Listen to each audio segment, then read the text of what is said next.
اعوذ باللہ من الشیطان الرجیم بسم اللہ الرحمن الرحیم السلام علیکم۔ آپ صلی اللہ علیہ وآلہ وسلم نے فرمایا، تم میں سے بہترین شخص وہ ہے جس نے قرآن سیکھا اور دوسروں کو سکھایا۔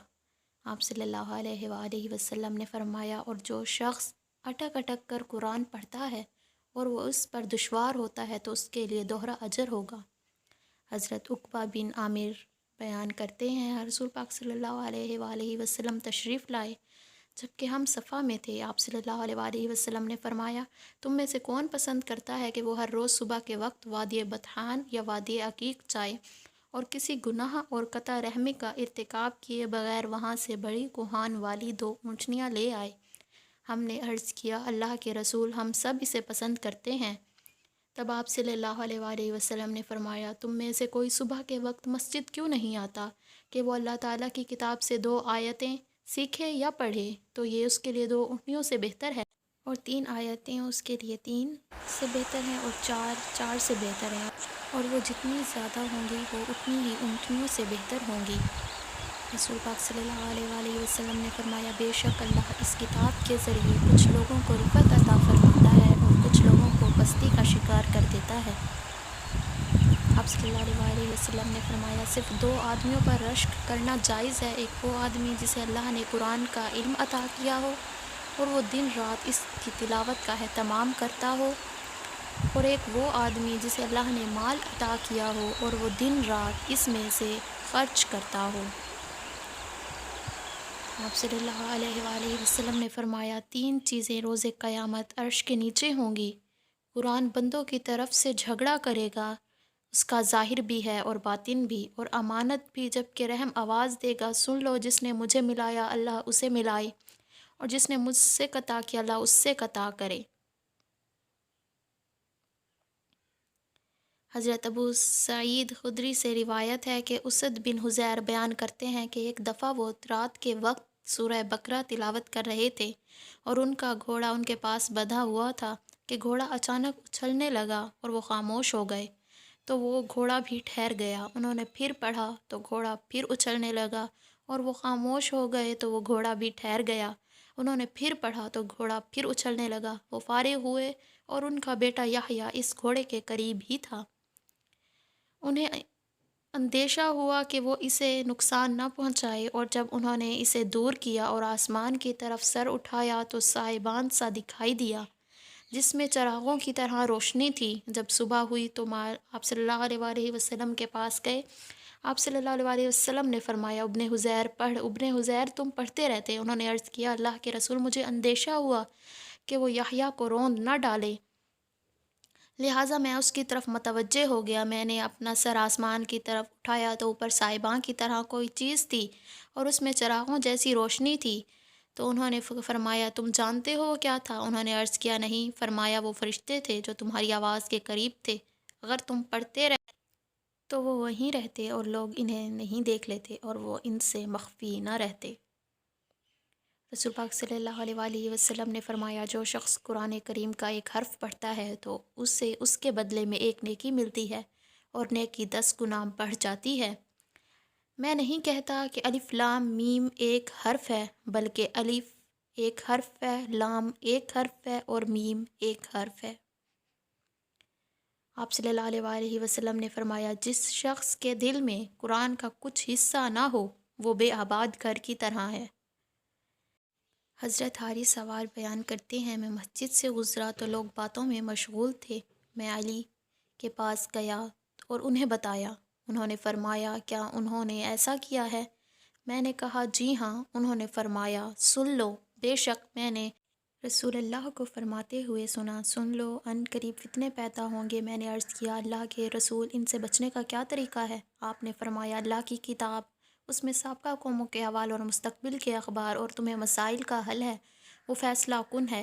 جس نے تکبر سے اسے ترک کر دیا اللہ نے اسے ہلاک کر ڈالا، اور جس نے اس کے علاوہ کسی اور چیز سے ہدایت تلاش کرنے کی کوشش کی تو اللہ نے اسے گمراہ کر دیا۔ وہ اللہ کی مضبوط رسی ہے، وہ ذکر حکیم اور صراط مستقیم ہے۔ اس کی وجہ سے خواہش ٹیڑھی ہوتی رہتی ہے اور نہ زبانیں اختلاط و التباس کا شکار ہوتی ہیں، اور نہ علماء اس سے سیر ہوتے ہیں۔ کثرت تکرار سے وہ پرانی ہوتی ہیں اور نہ ہی اس کے عجائب ختم ہوتے ہیں، جسے سن کر جن بے ساختہ پکار اٹھے کہ تم نے عجب قرآن سنا ہے جو رشد و بھلائی کی طرف رہنمائی کرتی ہے، لہٰذا ہم اس پر ایمان لے آئے۔ جس نے اس کے حوالے سے کہا اس نے سچ کہا، جس نے اس کے مطابق عمل کیا وہ اجر پا گیا، اور جس نے اس کے مطابق فیصلہ کیا اس نے عدل کیا، اور جس نے اس کی طرف بلایا وہ صراط مستقیم کی طرف ہدایت دے گیا۔ رسول پاک صلی اللہ علیہ وآلہ وسلم نے فرمایا، اگر قرآن کو چمڑے میں رکھ کر آگ میں ڈال دیا جائے تو وہ جلے گا نہیں۔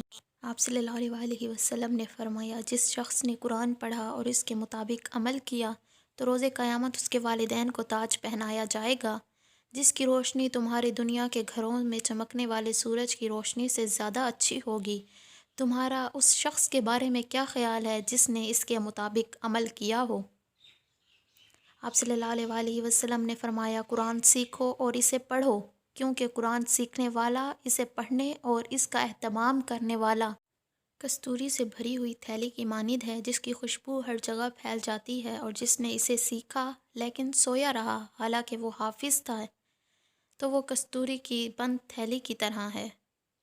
حضرت علی علیہ السلام بیان کرتے ہیں، رسول پاک صلی اللہ علیہ وآلہ وسلم نے فرمایا، جس نے قرآن پڑھا، اسے یاد کیا اور اس کے حلال کو حلال اور اس کے حرام کو حرام جانا تو اللہ اسے جنت میں داخل فرمائے گا، اور اس کے اہل خانہ کے ان 10 افراد کے بارے میں اس کی سفارش قبول فرمائے گا جن پر جہنم واجب ہو چکی ہوگی۔ آپ صلی اللہ علیہ وآلہ وسلم نے فرمایا، قرآن اور اس پر عمل کرنے والوں کو روز قیامت لایا جائے گا، سورہ بقرہ اور سورہ آل عمران اس کے آگے ہوں گی، گویا وہ سیاہ بادل ہیں یا 2 سائبان ہیں جن کے درمیان روشنی ہے، یا وہ پرندوں کے 2 غول ہیں جو صفے باندھے ہوئے اپنے پڑھنے والوں کی طرف سے جھگڑا کریں گے۔ رسول پاک صلی اللہ علیہ وآلہ وسلم نے فرمایا، کیا تم میں سے کوئی رات میں تہائی قرآن پڑھنے سے عاجز ہے؟ سورہ اخلاص تہائی قرآن کے برابر ہے۔ آپ صلی اللہ علیہ وآلہ وسلم نے فرمایا، جو شخص سورہ کہف کی ابتدائی 10 آیات یاد کر لے تو اسے فتنہ دجال سے محفوظ رکھا جائے گا۔ اپنے گھروں کو قبرستان نہ بناؤ، کیونکہ جس گھر میں سورہ بقرہ کی تلاوت کی جائے وہاں سے شیطان بھاگ جاتا ہے۔ آپ صلی اللہ علیہ وآلہ وسلم نے فرمایا، پڑھا کرو، کیونکہ وہ روز قیامت اپنے پڑھنے والوں کے لیے سفارشی بن کر آئے گا۔ اور سورہ بقرہ اور سورہ آل عمران 2 چمکتی ہوئی صورتیں ہیں، کیونکہ وہ قیامت کے دن اس حال میں آئیں گے گویا وہ 2 بادل ہیں یا 2 سائبان یا پرندوں کے 2 غول جو صفے باندھے ہوئے اپنے پڑھنے والوں کے حق میں باعث و مباحثہ کریں گے۔ سورہ بقرہ پڑھا کرو، کیونکہ اسے حاصل کر لینا باعث برکت ہے اور اسے ترک کر دینا باعث حسرت۔ حضرت انس بیان کرتے ہیں، ایک آدمی نے عرض کیا، اللہ کے رسول، میں سورہ اخلاص سے محبت کرتا ہوں۔ آپ نے فرمایا، بے شک تمہاری اس محبت سے ہی تمہیں جنت میں لے جائے گی۔ حضرت عقبہ بن عامر بیان کرتے ہیں، آپ نے فرمایا، کیا تمہیں معلوم نہیں ہے کہ آج رات ایسی آیات نازل ہوئیں کہ ان جیسی پہلے نہیں دیکھی گئیں، اور وہ آیات سورہ فلق اور سورہ ناس ہیں۔ حضرت ابو ہریرہ بیان کرتے ہیں، آپ صلی اللہ علیہ وآلہ وسلم نے فرمایا، قرآن میں 30 آیات کی ایک صورت ہے، اس نے ایک آدمی کے بارے میں سفارش کی حتیٰ کہ اسے بخش دیا گیا، اور وہ سورہ ملک۔ حضرت انس رضی اللہ تعالی عنہ بیان کرتے ہیں، آپ صلی اللہ علیہ وآلہ وسلم نے فرمایا، ہر چیز کا ایک دل ہوتا ہے، قرآن کا دل سورہ یاسین ہے۔ جو شخص ایک مرتبہ سورۃ یاسین پڑھتا ہے تو اس کے قرأت کی وجہ سے اللہ تعالیٰ اس کے لیے 10 مرتبہ قرآن پڑھنے کا ثواب لکھ دیتا ہے۔ حضرت ابن عباس رضی اللہ تعالی عنہ بیان کرتے ہیں، اس دوران کہ جبرائیل علیہ السلام نبی کے پاس بیٹھے ہوئے تھے کہ انہوں نے اپنے سر کے اوپر سے زوردار آواز سنی تو انہوں نے اپنا سر اٹھایا اور فرمایا، یہ آسمان سے پہلی مرتبہ ایک دروازہ کھلا اور اس سے ایک فرشتہ نازل ہوا۔ جبرائیل علیہ السلام نے فرمایا، یہ جو فرشتہ زمین کی طرف نازل ہوا ہے اس سے پہلے کبھی نازل نہیں ہوا۔ اس نے سلام عرض کیا تو کہا، آپ کو 2 نوروں کی خوشخبری ہو، وہ آپ ہی کو عطا کیے گئے ہیں، آپ سے پہلے کسی نبی کو نہیں دیے گئے۔ سورہ فاتحہ اور سورہ بقرہ کی آخری 3 آیات، ان دونوں میں سے جو حرف پڑھیں گے وہ آپ کو عطا کر دیا جائے گا۔